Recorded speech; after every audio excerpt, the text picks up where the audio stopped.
Praise the lord. ఆదికాండము 19వ అధ్యాయము. ఆ సాయంకాలమందు ఆ ఇద్దరు దేవదూతలు సొదొమ చేరునప్పటికీ లోతు సొదొమ గవిని యొద్ద కూర్చుండుండెను. లోతు వారిని చూచి వారిని ఎదుర్కొనుటకు లేచి సాష్టాంగ నమస్కారము చేసి, నా ప్రభువులారా, దయచేసి మీ దాసుని ఇంటికి వచ్చి రాత్రి వెళ్ళబుచ్చి కాళ్ళు కడుక్కొనుడి. మీరు పెందలకడ లేచి మీ త్రోవను వెళ్ళవచ్చుననెను. అందుకు వారు, అలాగు కాదు, నడివీధిలో రాత్రి వెళ్ళబుచ్చెదమని చెప్పిరి. అయినను అతడు మిక్కిలి బలవంతం చేసినప్పుడు వారు అతని తట్టు తిరిగి అతని ఎంట ప్రవేశించిరి. అతడు వారికి విందు చేసి పొంగని రొట్టెలు కాల్చగా వారు భోజనము చేసిరి.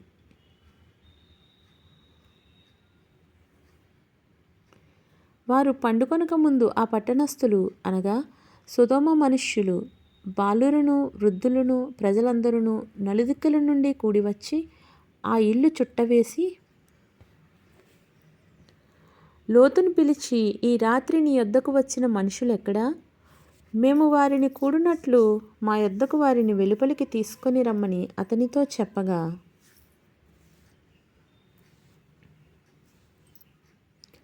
లోతు వెలుపల ద్వారమునొద్దనున్న వారి దగ్గరకు వెళ్ళి తన వెనుక తలుపు వేసి, అన్నలారా, ఇంత పాతకము కట్టుకొనకుడి. ఇదిగో, పురుషుని కూడని ఇద్దరు కుమార్తెలు నాకున్నారు. సెలవైతే వారిని మీ వద్దకు వెలుపలికి తీసుకొని వచ్చేదను. వారిని మీ మనస్సు వచ్చినట్లు చేయుడి.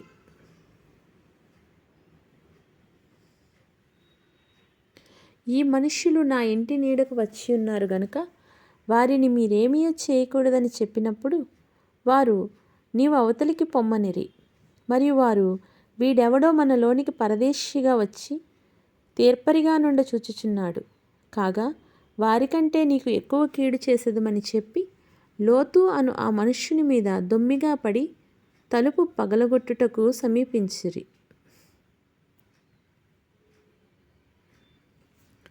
అయితే ఆ మనుష్యులు తమ చేతులు చాపి లోతును ఇంటి లోపలికి తమ యొద్దకు తీసుకొని తలుపు వేసిరి.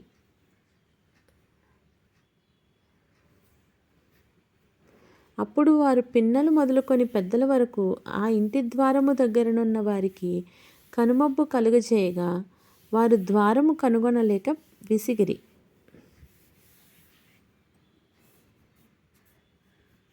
అప్పుడు ఆ మనుషులు లోతుతో, ఇక్కడ నీకు మరి ఎవరున్నారు? నీ అల్లుని నీ కుమారులను నీ కుమార్తెలను ఈ ఊరిలో నీకు కలిగిన వారందరినీ వెలుపలికి తీసుకుని రమ్ము.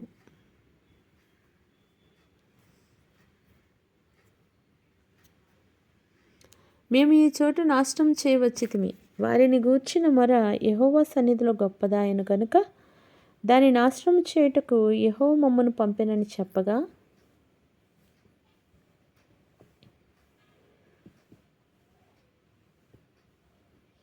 లోతు బయటకు వెళ్ళి తన కుమార్తెలను పెండ్లాడనయున్న తన అల్లుళ్లతో మాట్లాడి, లెండి, ఈ చోటు విడిచిపెట్టి రండి, యెహోవా ఈ పట్టణమును నాశనం చేయబోచున్నాడని చెప్పెను. అయితే అతడు తన అల్లుళ్ల దృష్టికి ఎగతాళి చేయువాని వలె ఉండెను. తెల్లవారినప్పుడు ఆ దూతలు లోతును త్వరపెట్టి, లెమ్ము, ఈ ఊరి దోష శిక్షలో నశించిపోకుండా నీ భార్యను ఇక్కడనున్న నీ ఇద్దరు కుమార్తెలను తీసుకొని రమ్మని చెప్పిరి. అతడు తడవు చేసెను.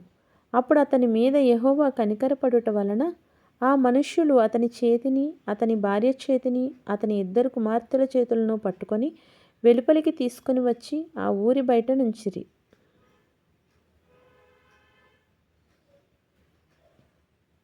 ఆ దూతలు వారిని వెలుపలికి తీసుకొని వచ్చిన తరువాత ఆయన, నీ ప్రాణమును దక్కించుకొనున్నట్లు పారిపొమ్ము, నీ వెనుక చూడకుము, ఈ మైదానములో ఎక్కడనూ నిలువక నీవు నశించిపోకుండా ఆ పర్వతమునకు పారిపొమ్మని చెప్పగా,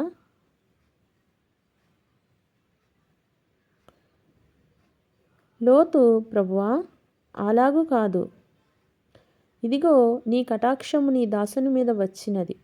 నా ప్రాణము రక్షించుట వలన నీవు నా ఎడల కనుపరిచిన నీ కృపను గణపరిచితివి. నేను ఆ పర్వతమునకు తప్పించుకొని పోలేను. ఈ కీడు నాకు సంభవించి చచ్చిపోవుదునేమో.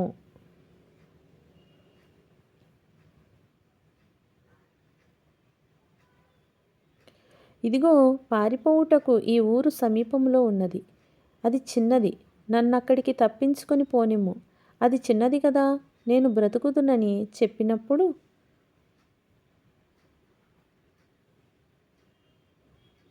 ఆయన, ఇదిగో, నీవు చెప్పిన ఈ ఊరు నాశనము చేయను. ఈ విషయంలో నీ మనవి అంగీకరించి తిని.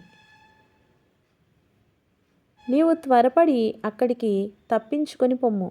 నీవక్కడ చేరు వరకు నేనేమీ చేయలేనెను. అందుచేత ఆ ఊరికి సోయారు అని పేరు పెట్టబడెను. లోతు సోయరుకు వచ్చినప్పుడు ఆ దేశమున సూర్యుడు ఉదయించెను.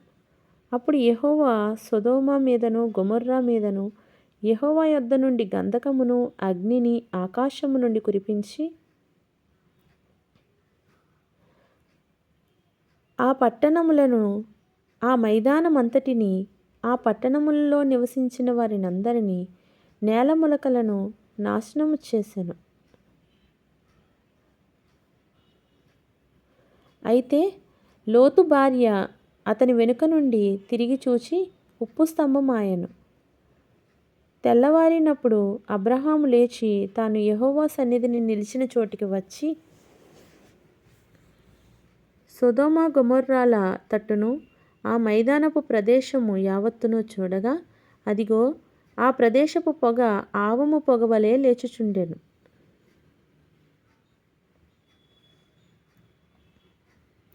దేవుడు ఆ మైదానపు పట్టణములను పాడు చేసినప్పుడు దేవుడు అబ్రహామును జ్ఞాపకం చేసుకొని లోతు కాపురమున్న పట్టణములను నాశనం చేసినప్పుడు ఆ నాశనము మధ్యన లోతు నశించకుండా అతని తప్పించెను.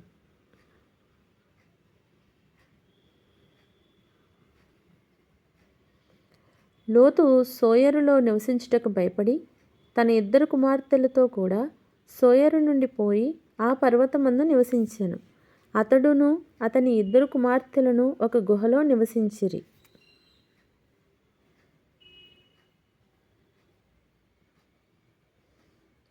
అట్లుండగా అక్క తన చెల్లెలితో, మన తండ్రి ముసలివాడు, సర్వలోక మర్యాద చొప్పున మనతో పోవుటకు లోకంలో ఏ పురుషుడునూ లేడు.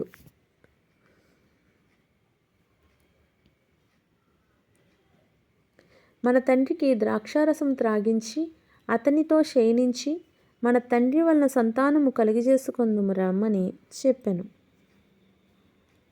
ఆ రాత్రి వారు తమ తండ్రికి ద్రాక్షారసం త్రాగించిన తరువాత అతని పెద్ద కుమార్తె లోపలికి వెళ్ళి తన తండ్రితో శయనించెను.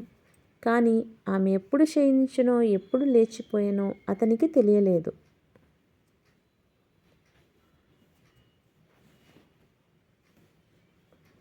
మరునాడు అక్క తన చెల్లెల్ని చూచి, నిన్నటి రాత్రి నా తండ్రితో నేను శయనించితిని.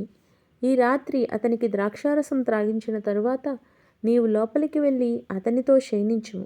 అలాగున మన తండ్రి వలన సంతానం కలుగజేసుకుందామని చెప్పెను.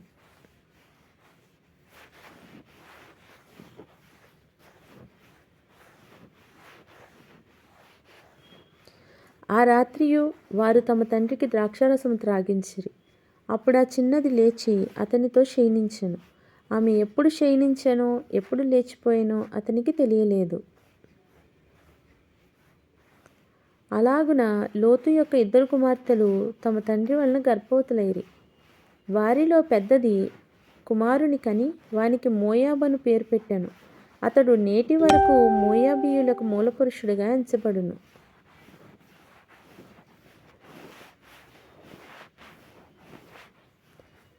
చిన్నది కూడా కుమారుని కని వానికి బెన్నమ్మి అని పేరు పెట్టెను. అతడు నేటి వరకు అమ్మోనీయులకు మూలపురుషుడిగా ఎంచబడును. ఆమెన్. Praise the lord.